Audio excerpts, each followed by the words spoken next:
ધર્મની બીજી પત્નીનું નામ છે મૈત્રી. શું છે?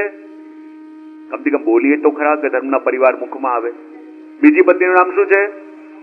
મૈત્રી. અને મૈત્રીને જે પુત્ર થયો એનું નામ છે પ્રસાદ. પ્રસાદ એટલે પ્રસન્નતા. આ જીવનમાં વ્યક્તિ પ્રસન્ન કોણ રહી શકે? જેની બધાની સાથે મૈત્રી છે. આખા ગામથી બગાડીને બેઠો હોય એ ટેન્શનમાં હોય કે પ્રસન્ન હોય? હા. ધર્મની ત્રીજી પત્નીનું નામ છે દયા. શું નામ છે? દયા. અને દયાને જે પુત્ર થયો એનું નામ છે અભય. આ જગતમાં અભય નિર્ભય કોણ રહી શકે? જેની બધાના માટે દયા છે. દયા છે તો કોની સાથે કલહ નથી, અને કલહ નથી તો એ નિર્ભીક રહી શકે, અભય રહી શકે. હવે ધર્મની ચોથી પત્નીનું નામ છે શાંતિ. શું છે નામ? જરા ભાવથી બોલજો બધા. શાંતિ. અને શાંતિને જે પુત્ર થયો એનું નામ છે સુખ. એનું નામ શું છે? એટલે આપણે જોડે બોલતા હોય ને, સુખ શાંતિ. તો આ સુખ કોણ છે? શાંતિનો દીકરો. શું કોણ છે? હા. તો જીવ માત્ર ઈચ્છા કરે છે ને કે અમારા જીવનમાં સુખ આવે. કેટલા ચાહે છે? બધા ચાહે છે કે અમારા જીવનમાં સુખ આવે. હવે સુખ ક્યારે આવે? જ્યારે એની માં આવે. અને સુખની માં કોણ છે? બોલે શાંતિ. પણ તકલીફ એ છે કે સુખ બધાને જોઈએ છે પણ શાંતિથી રહેવું ગમતું. વાહ, ધન્ય છે.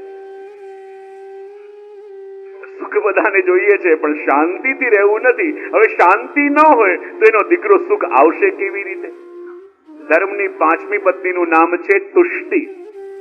તુષ્ટિ એટલે સંતોષ. એને દીકરો થયો એનું નામ છે મુદ એટલે પ્રસન્નતા. ધર્મની છઠ્ઠી પત્નીનું નામ છે પુષ્ટિ. શું છે? અને એને જે પુત્ર થયો એનું નામ છે સ્મય એટલે કે ધર્મ માટેનું ગૌરવ. ધર્મની સાતમી પત્નીનું નામ છે ક્રિયા. શું છે? ક્રિયા. અને ક્રિયાને જે પુત્ર થયો એનું નામ છે યોગ. શું નામ છે? તમે ગીતામાં બે શબ્દ સાંભળ્યા હશે ને, યોગક્ષેમમ વહામ્યહમ.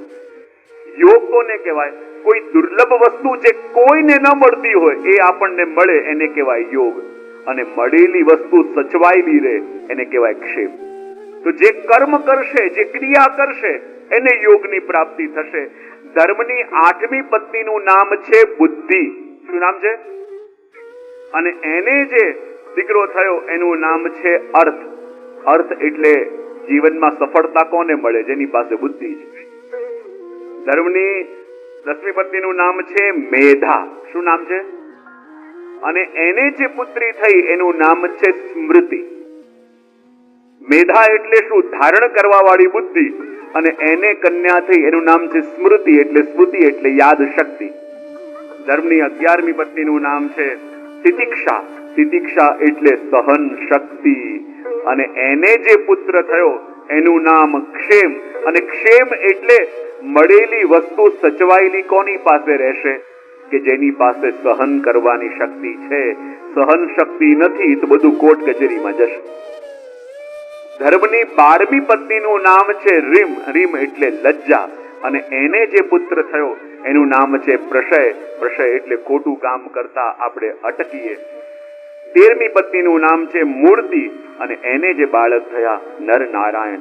આ આખું ધર્મનો પરિવાર. આ 13 પત્નીઓ અને એના બાળક એ આખું ધર્મનો પરિવાર છે.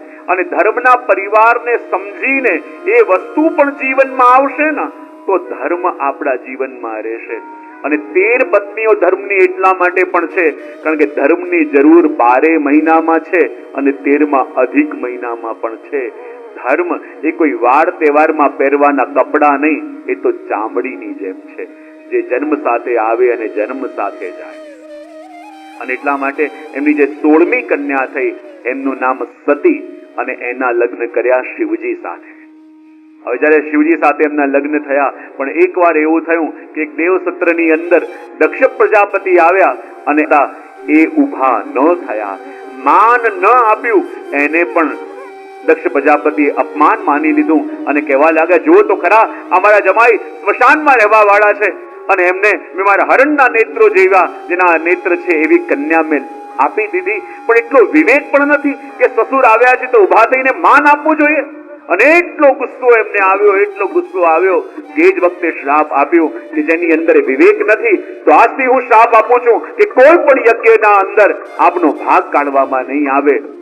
સામે શિવજીના ગણોએ પણ શ્રાપ આપ્યો કે બકરાના મુખવાળા થશો, તત્વથી વિમુખ થશો. અને કહેવાય આ ઘટનાને ઘણો સમય વીત્યો, જગતમાં યજ્ઞ થવાના બંધ થઈ ગયા. બોલે કેમ? યજ્ઞ કરી અને શિવજીને આમંત્રણ ના આપીએ તો પણ તકલીફ, અને યજ્ઞ કરીને શિવજીને આમંત્રણ આપીએ તો દક્ષ પ્રજાપતિ નારાજ થાય. એના કરતા યજ્ઞો કરવા જ નથી. અને જ્યાં યજ્ઞો થવાના બંધ થયા, દક્ષ પ્રજાપતિ વિચાર કર્યો જો યજ્ઞ થશે જ નહીં તો શિવજીને ખબર કેવી રીતે પડશે કે મેં એમને દંડ આપ્યો છે. આ જગતના લોકો યજ્ઞ ન કરે કોઈ વાંધો નહીં, હું યજ્ઞ કરીશ અને યજ્ઞમાં બધાને બોલાવીશ, પણ નહીં બોલાવું તો મારી દીકરી અને જમાઈને નહીં બોલાવું. અને એમ વિચાર કરીને યજ્ઞ કર્યું, બધાને આમંત્રણ ગયું, પણ ન બોલાયા તો શિવજીને અને સતીને ન બોલાયા. અને સતી જુએ છે આકાશમાં દેવતાઓ એમની પત્નીઓને લઈને વિમાનમાં બેસી જ્યારે યજ્ઞના દર્શન કરવા માટે જઈ રહ્યા છે. અને સતીના મનમાં પણ ભાવ જાગ્યો કે મારા પિતાને ઘેર યજ્ઞ છે. આવીને કહે છે શિવજીને કે આપના સસુરને ઘેર યજ્ઞ છે, બધા દેવતાઓ જઈ રહ્યા છે અને મારી એવી ઈચ્છા છે કે હું પણ આપની સાથે એ યજ્ઞના દર્શન કરવા માટે જાઉં. અને ત્યારે શિવજીએ કહ્યું જો આપણને બોલાવા હોતા તો આપણને પણ આમંત્રણ આવતું, બધાને આમંત્રણ ગયું છે પણ આપણને નથી બોલાવ્યા. અને ત્યારે અહીંયા સતી કહેવા લાગ્યા કે જુઓ આપ તો શાસ્ત્રના જાણવા વાળા છો, હું આપને શું સમજાવું કે આટલી જગ્યાએ આમંત્રણની આશા ન રખાય. પ્રભુને ઘેર જવું હોય, સત્સંગમાં જવું હોય, પિતાને ઘેર જવું હોય, પતિને ઘેર જવું હોય, એમાં આમંત્રણની રાહ જોવાની ન હોય. અને આપણે પારકા થોડી છીએ, આપણે તો યજ્ઞના દર્શન કરવા જવું છે, તો ચાલો આપણે જઈએ. શિવજીએ પોતાના અનાદરની વાત પણ કરી, પણ સતીએ સ્ત્રી હટ પકડી કે કંઈ પણ થાય મારે તો યજ્ઞના દર્શન કરવા જવું છે. અને જ્યારે હટ પકડી સતીએ, અને ત્યારે શિવજી કહેવા લાગ્યા કે જો દેવી મને એવો ભય છે કે જો આજે આપ અહીંયાથી ગયા છો તો કદાચ જીવતા પાછા આવી નહીં શકો. પણ સતીએ કહ્યું કંઈ પણ થાય મારે તો યજ્ઞના દર્શન કરવા જવું છે. અને ત્યારે શિવજી સમજી ગયા કે આજે સતી ગયા જીવતા પાછા નહીં આવે. એટલે શિવજીએ સતીને પ્રેમ ભરી દ્રષ્ટિથી જોયા અને કહ્યું એવું કરો આ નંદી ઉપર બેસીને જાઓ, કારણ કે નંદી એટલે બળદ. અને શિવજી જાણી ગયા કે આજે સતી જશે તો આ યાત્રા એમની જીવનની છેલ્લી યાત્રા હશે. અને વ્યક્તિ જ્યારે જીવનની છેલ્લી યાત્રામાં જાય તો સાથે કંઈ નથી આવતું, ખાલી જીવનમાં કરેલો ધર્મ સાથે આવે છે. અને એટલે નંદી પર જવાનું કહ્યું, કારણ કે નંદી એટલે બળદ અને બળદ એટલે ધર્મ. અને જ્યારે સતી નંદીને ગયા અને જ્યાં યજ્ઞના દર્શન કરવા ગયા, પિતાએ પણ પોતાનું મુખ ફેરવી લીધું. અને જ્યાં મુખ ફેરવી લીધું સતીને લાગ્યું હું તો યજ્ઞના દર્શન કરવા આવી છું, દર્શન કરીને ચાલી જઈશ. એમ વિચાર કરી જ્યાં યજ્ઞના દર્શન કરવા ગયા, શું જોયું કે બધા તેઓનો ભાગ કાઢેલો છે પણ પોતાના પતિ શિવજીનો ભાગ નથી કાઢ્યો. અને આ વસ્તુ સતીથી સહન ન થઈ અને સતી કહેવા લાગી કે હે પિતા, यदि તારા અન્ન ઉપર મારા પતિનો અધિકાર ન હોય તો તારા જ અન્નથી પોષેલા આ દેહ ઉપર એમનો અધિકાર કેવી રીતે હોઈ શકે. અને પોતાના પગના અંગૂઠામાંથી યોગાગ્નિ પ્રગટ કર્યો. અને જ્યાં યોગાગ્નિ પ્રગટ કર્યો, જેવી રીતે કપૂરની ગોળી બળે એવી રીતે સતીનો દેહ બળવા લાગ્યો. અને ત્યાં શિવજીના ગણોએ આક્રમણ કર્યો. અને જ્યાં શિવજીના પાર્ષદોએ આક્રમણ કર્યો, ભૃગુએ દક્ષિણાગ્નિ હોમ કર્યો. અગ્નિમાંથી કરડો રઘુ નામના દેવ પ્રગટ્યા અને અગ્નિ લઈ લઈને શિવજીના ગણોને મારવા લાગ્યા. અને શિવજીના ગણો ભાગતા ભાગતા શિવજી પાસે આવ્યા અને જ્યાં શિવજીને સમાચાર આપ્યા કે પ્રભુ અનર્થ થઈ ગયો, આપનો અનાદર સહન ન થવાને કારણે સતીએ દાહ કર્યો છે. અને જ્યાં આ સમાચાર સાંભળ્યા શિવજી સમાધિમાંથી જાગ્યા અને જ્યાં ઉભા થયા લાલ લાલ નેત્રો થઈ ગયા છે. પોતાની જટા ખોલીને પછાડી અને જ્યાં તાંડવ કરવા લાગ્યા, લાગ્યું કે આજે આખી સૃષ્ટિનો પ્રલય થઈ જશે. આવીને દક્ષ પ્રજાપતિના બંને કાનોને પકડીને એવી રીતે છટકો માર્યો કે એમનું મુખ ધડથી અલગ થઈ ગયું અને એ મુખને અગ્નિમાં હોમી દીધું. વિચાર કરે કે આ મુખ નથી તો યજ્ઞ પૂર્ણ કેવી રીતે થશે. મુખ ગોતવા ગયા, બકરાનું મુખ મળ્યું અને બકરાનું મુખ લગાવીને આ યજ્ઞ પૂર્ણ કરવામાં આવ્યો. અને આ સતીજીના ચરિત્રને અહીંયા વિરામ આપી આપણે અર્થ પ્રકરણમાં આવીએ જ્યાં ધ્રુવજીનું ચરિત્ર આવે છે. રાજા ઉત્તાનપાદ, અને ઉત્તાનપાદ રાજાને બે રાણીઓ, એક સુરુચિ અને બીજી સુનીતિ. સુરુચિને જે પુત્ર થયા એનું નામ છે ઉત્તમ, અને સુનીતિને જે પુત્ર થયા એનું નામ છે ધ્રુવ.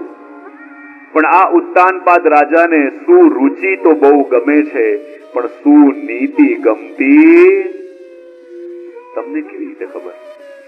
સુનીતિ ગમતી નથી. અને જોવા જઈએ તો આ કથા કોઈ રાજાની નહીં, અહીંયા બેસેલો પ્રત્યેક વ્યક્તિ જ ઉત્તાનપાદ છે.